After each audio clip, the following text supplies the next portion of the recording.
In this heartfelt video, watch as a young African girl from Harvard University delivers an emotional speech that resonates with the struggles and aspirations of her generation. Her powerful words address the challenges faced by Africa, the importance of education, and the future she envisions for her continent. Mwabe, a Harvard graduate from Nairobi, Kenya, reflects on her journey from a small farm outside Nairobi to a prestigious institution like Harvard. Growing up, she was fascinated by the outside world, especially America, learning about it through movies and books. These sources painted a picture of American high school life, which seemed so different from her own upbringing. However, once she arrived in the United States, she realized that many of her ideas about the country were shaped by misconceptions.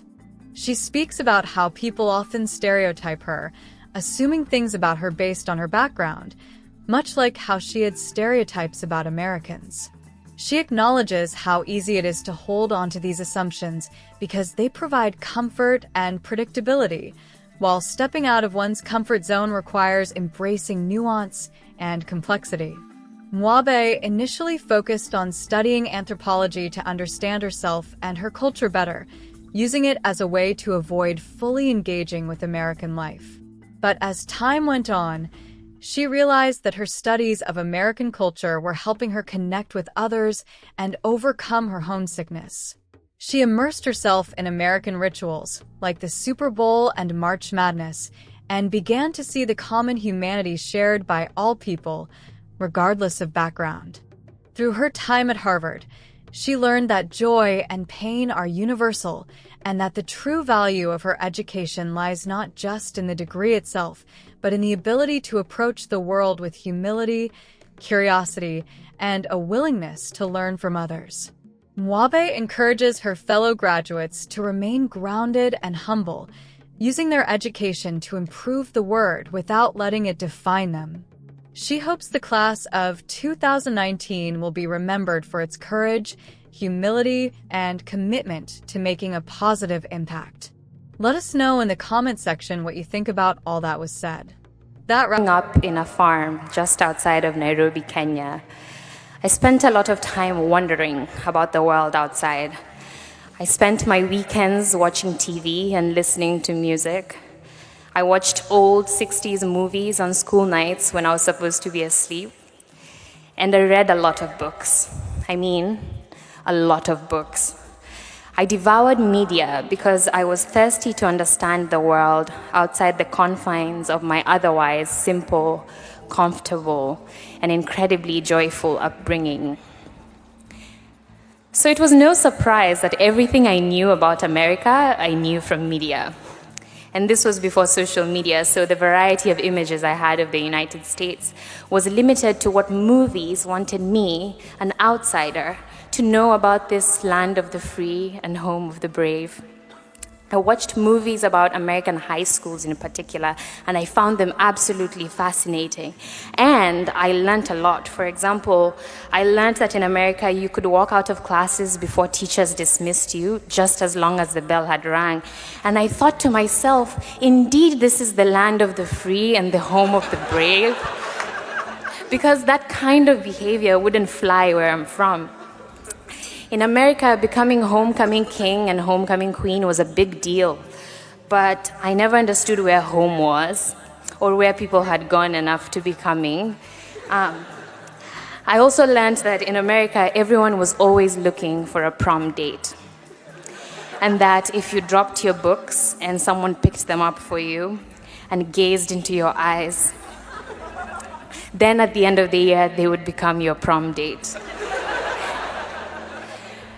To date, I find it utterly impressive that the content was that consistent across the board. You watched Mean Girls, and it was like you had watched everything.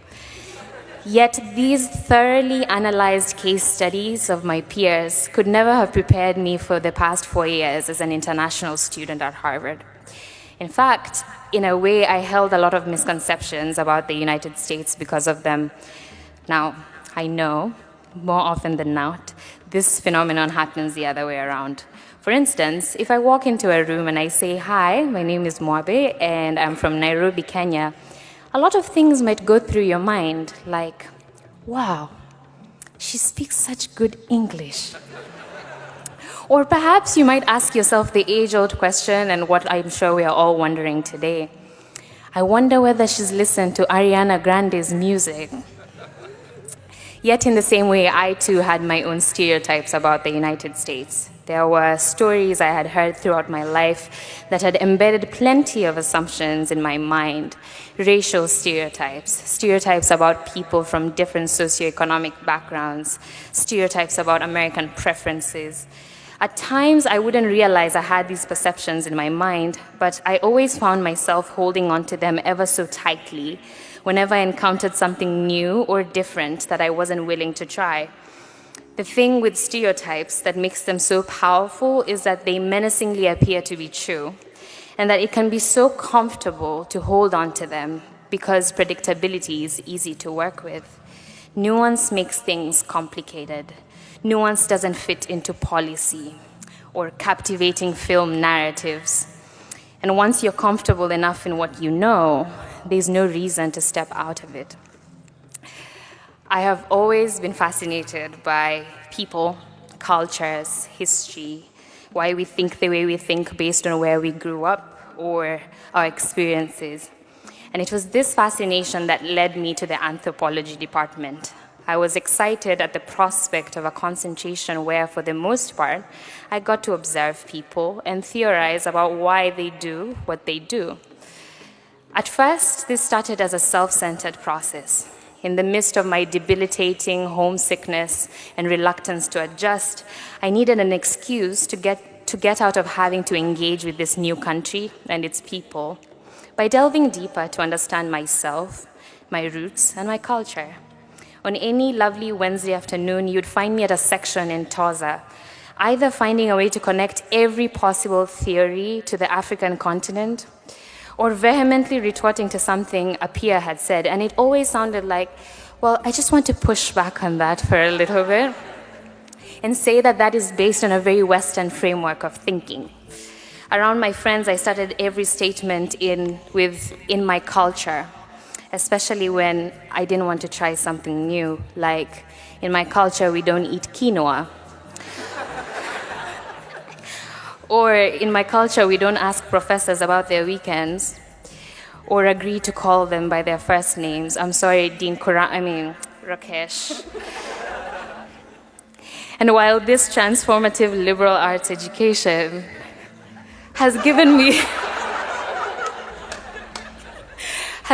the tools to explain where I'm from, or why you won't find me running by the Charles in the winter when no one is chasing me, self-centered intellectual pursuit can get incredibly dissatisfying and ultimately lonely. And so I began observing Americans instead. Away from the images that had for so long filled my head, I promptly began my fieldwork outlining the rituals among American 20-year-olds, their sociality, their tribal customs and norms, what they found taboo to talk about in public, their different kinship systems and values for concepts like personal space, and how "how's it going" isn't actually a question about how it's going.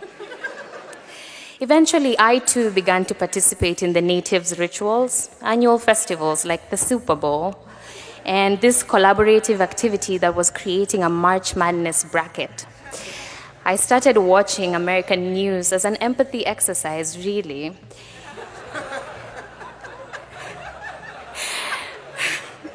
And slowly but surely, my eyes began to open to certain realities about the American experience through the lens of Harvard class of 2019 that Bring It On 1, 2, and 3 could never have taught me, not even in a million years. There were experiences that brought us together as a community and reminded me of the universality of our experiences. It was in the looks of awe and amazement and chagrin for some, when we witnessed Adam's house rise like a phoenix from the ashes, blessing us with what had to be the greatest housing video of all time. Go Adams. It was in your faces every time you worried about the inequalities of your education system. It was in your pain when another unarmed black man was shot.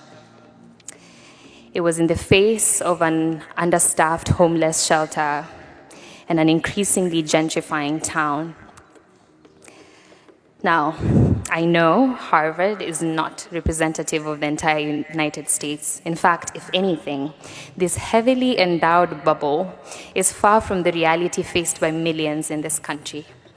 But if there is anything I am thankful for, it has been the opportunity to have been part of class of 2019, a class of strong, talented, beautiful, smart, ambitious young people who have shared with me little snippets of where they're from and where they hope to go.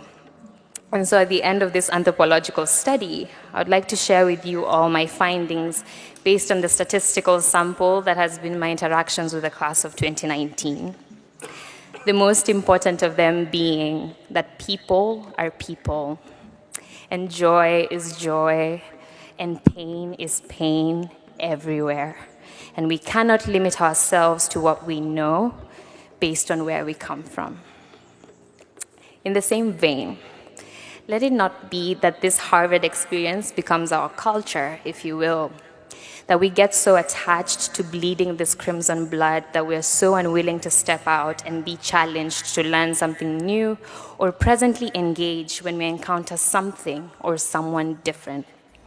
Statistically speaking, those who have left these grounds have had a palpable impact in the world. Those who have gone ahead of us have disrupted culture, transformed global politics, revolutionized economies, and we will most probably go ahead and do equally significant things, if not more. But these accolades, these achievements, do not make us any better, our lives any more valuable, our joy any more valid, our anger any more justified than the man across the street for whom every dollar counts. And this is in no way meant to devalue our worth. If anything, it takes away this pressure that we need to prove a point to the world, that we need to prove that we went to Harvard and did enough with this opportunity. Class of 2019, you graduate from Harvard, but you're worth so much more in and of yourself. And so I implore you, in the words of the great philosopher of our day, Pulitzer Prize winner Kendrick Lamar, sit down, be humble. Humility not being defined by how much we downplay the power that comes with a name. Humility not being saying to those who ask that we went to a school in Boston. But humility being the willingness to see all humanity as equal, Harvard degree notwithstanding. Humility being the willingness to learn as much as we can about those different from us, outside what we know, and then using this Harvard degree to, as we say in Kumba, do what we can with what we have to leave a space better than we found it. The world is in need of more people who walk through life with this sense of wonder. People courageous enough to engage with that which is different or strange or even unacceptable, willing enough to step out of what they think they know, and humble enough to learn from each experience. More than ever, our generation needs leadership that is willing to love and serve within this rare blend of courage and humility. Courageous enough to secure the bag, humble enough to do it without letting it define you. It is my hope, class of 2019, that it shall be said of us that we embodied this in the years to come. Thank you, and congratulations.